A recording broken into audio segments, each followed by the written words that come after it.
Okay, before you come at me for the title of this video, please hear me out. While I will be criticizing the latest summer event, I will also be spending time highlighting the parts I thought were good, and trust me, there's plenty of good things about it. Coming back to this intro, having written the entire script, I actually think I spent more time highlighting the positives than the negatives. After playing through the entire questline and completing the minigames, I found my overall experience fun, but lackluster. With that said, if you have not completed the storyline for the summer event quest, which does include Sandrone's quest, please skip the video. When it comes to summer events in Genshin Impact, there are some big shoes to fill. First, we have the Golden Apple Archipelago that was a cluster of islands that grew larger as time went on. This was also where we heard Alice for the very first time. The next year was the Golden Apple Archipelago again, except we had custom islands catered to 4 specific characters: Mona, Shinyen, Kazuha, and Fischl. These islands were absolutely incredible, and they went so hard with Fischl's island soundtrack. I recommend you check it out, it's so good. We also heard Nahida here for the very first time. The next year was Bottleland, and up until this point, this was my least favorite summer event. I liked the characters that they picked, but it was a forgettable experience. The 4th summer event was the famous Simulanka that introduced Mini Durin to us and became lore relevant in Paralogism. While I don't think it was a good move to have this questline be limited, it was a nice breath of fresh air for summer, and it reminded me of the original islands. The 5th summer event is when Genshin begins to switch things up again. Instead of a limited map where all 4 previous summer events took place in, we got an addition to Natlan with the summer resort, and it was permanent.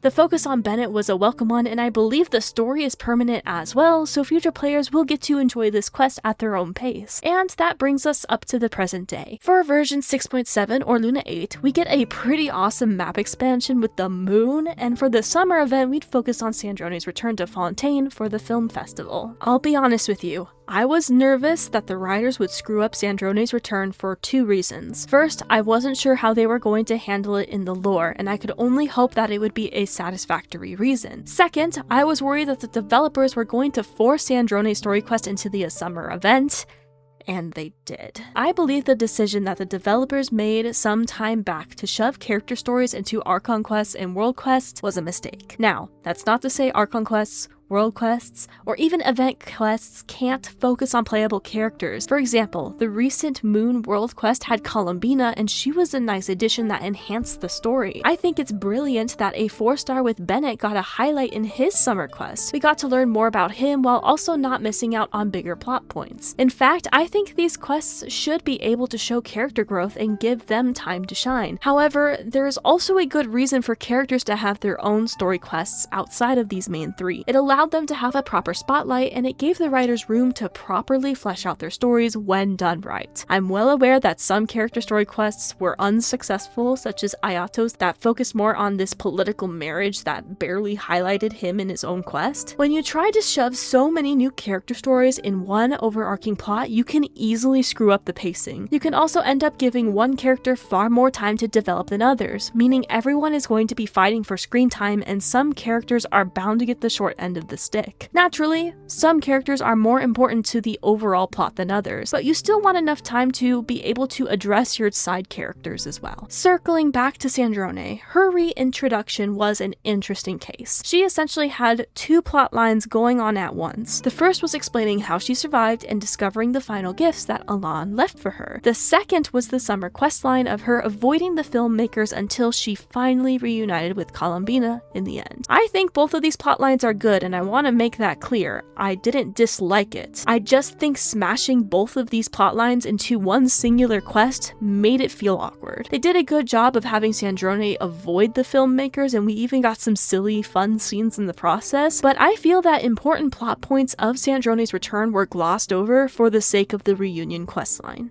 Let me explain. The quest begins with the traveler going back to Fontaine for their film festival. Eventually, after meeting some of the characters, you'll go to the ship that Ryosley took care of with the prisoners to find that Sandrone had reserved it. Once you meet Sandrone and realize she's alive, she goes back and tells you what happens in the past, and we get to see this happen firsthand. It begins with Sandrone waking up, still beat up from the fight against Dottore. She's not doing so well, and she quickly assessed that she should have been destroyed for good. Polonia is also with with her, but he is completely unresponsive, with Sandrone noting that he's in worse shape than she is. Right away, something is not addressed and it still bugs me. How in the world did she get back to Fontaine? Someone had to carry her and Polonia, but who? Why did they bring her back to her homeland? Why did they not leave her in Nodcry? They don't explain this at all, and an explanation wouldn't have been that difficult to add in. Off the top of my head, I can think of Varka bringing Sandrone and Polonia back to Fontaine to honor her sacrifice in the fight. He is already going to go home to Mondstadt, and this could have been a simple detour to honor a fallen comrade. Without a proper explanation, this quest is off to a weak start. Then, as we watch Sandrone get a better understanding of her bearings, the stellar linchpin vision is introduced. I have mixed feelings about this. On one hand, it's cool that we're getting more unique visions. First, we had the moon wheels, and now we've got the linchpin. At the same time, this vision feels like a lazy way to justify her return. We also know that these visions were likely introduced for gameplay reasons as opposed to lore reasons. That being said, Sandrone does say it's likely tied to the third descender, so maybe we will learn more about these special visions soon, and I hope we do. They explain that Sandrone would have been done for her, but because she got a vision, she was able to reboot thanks to Alan thinking ahead. In my Sandrone design video, I made a prediction that Sandrone would be rebuilt using what's left of Polonia's parts. I personally believe that prediction of mine feels better narratively than having Sandrone's problem solved with a vision. I like that Alan played a part in her return, but it felt like the vision was more impactful than his foresight to give her a second life focusing on her soul. Having the vision spawn and help her reboot cheapened her return for me, especially with how much care Alan put into her second chance. We then learn that Polonia is beyond repair due to him expending his energy protecting the Wanderer's core. Okay,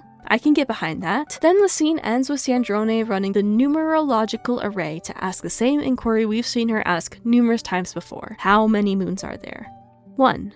And that's how Sandrone knows Columbina made it back. Aside from neglecting to address how she got back to Fontaine and what I feel is a lackluster introduction of her stellar linchpin, I liked the scene. I also liked almost all of the segments with Sandrone from this point onwards. I liked searching for her home in the water. I like that Alan future-proofed their home as they understood water levels would rise. It's even more special for Sandrone because at the time she was like, I'll just move elsewhere when this home goes underwater, and she can now appreciate the sentimental value that it holds. Having Sandrone to fix her anomaly, which is the emotional side to her, was an intriguing conflict. Sandrone is very mathematical and logical to her core, so I was genuinely curious if she was going to accept this anomaly or erase it entirely. In terms of Sandrone's story quest, I think it was good. I'm sad about Polonia and some of the weaker plot points, but overall I was happy with the development. But because this was also shoved into the summer event, the summer event suffers as a result. With Bennett's story revealed to us last year with the marriage of Ari, we not only got to witness his character development, but the event still very much felt like a summer celebration. It was not perfect, but we had a new zone to explore that was very in theme with the vacation and summer fun. There were plenty of activities to do that felt on brand with the new zone. With this summer event in Fontaine, we get to interact with the film festival. 2 main movies are being shot. One about a detective with Charlotte, and the other featuring a reunion between Columbina and Sandrone. And we barely get to see Charlotte's movie in action. We got one scene, and that was it. Don't get me wrong, I like the idea of Sandrone reuniting with the Nodcry cast. The 2 questlines presented for Sandrone were good ones. I just wish that they weren't forcibly smashed together. As a result, Sandrone's quest lacked the final polish to make it really good, and the summer event felt more like an afterthought in terms of its story. Now, when it comes to the gameplay, the summer event feels way better. The idea of swimming underwater to capture fish for an aquarium is fun. I liked that we had to dive into the water multiple times to complete various objectives. I liked that we got to decorate the fish tanks, but do be warned. If you do the entire story part first and then do the gameplay, the characters are going to be admiring empty fish tanks. This is because the story quests aren't actually time-gated, so you can do it all together in one sitting if you want to. A different minigame still involves fish, but instead it's a repeat of an older multiplayer fish catching event. Making this single player was a good move, and I actually enjoyed it far more. In order to fish in this pool, you need to find enough special bait in the normal diving minigames, which can be annoying, but I found myself getting enough bait as I naturally progressed. The selling part of this event I thought was its weakest point. You get to take the treasures you find underwater and sell them for profits so you can level up your skills. I like the concept. This minigame, though, ended up being a bit janky in execution, and I hated when a customer requested for an item that was 2 spaces away. Like, just walk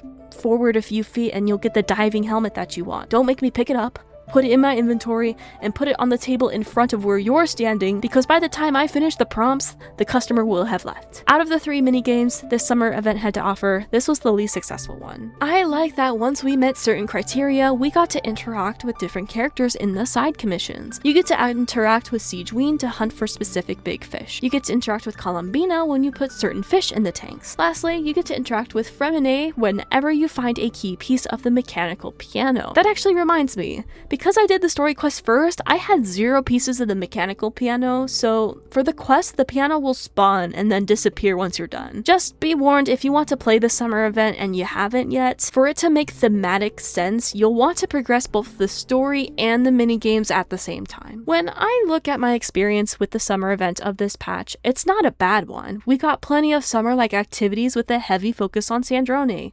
I had fun with it. It's when I take a step back and look at what we got in previous summer events that makes this one feel lackluster in comparison. As such, I find myself conflicted. We didn't get a new zone for the summer event. Yeah, we got the Frost Moon and it's pretty cool, but to be honest, I think I had more fun exploring the Frost Moon than I did doing this questline. It's been interesting to see players express how they feel about Sandrone in this event. Across the board, I'm seeing some players really love it and others detest it. Meanwhile, I don't know where I stand. I don't think it's a bad summer event, but the summer events in the past have been very successful. This year had some big shoes to fill, and it didn't leave a lasting impact on me like previous summer events have. That being said, I want to know how you feel about the Sandrone story and the summer questline. Did you like it?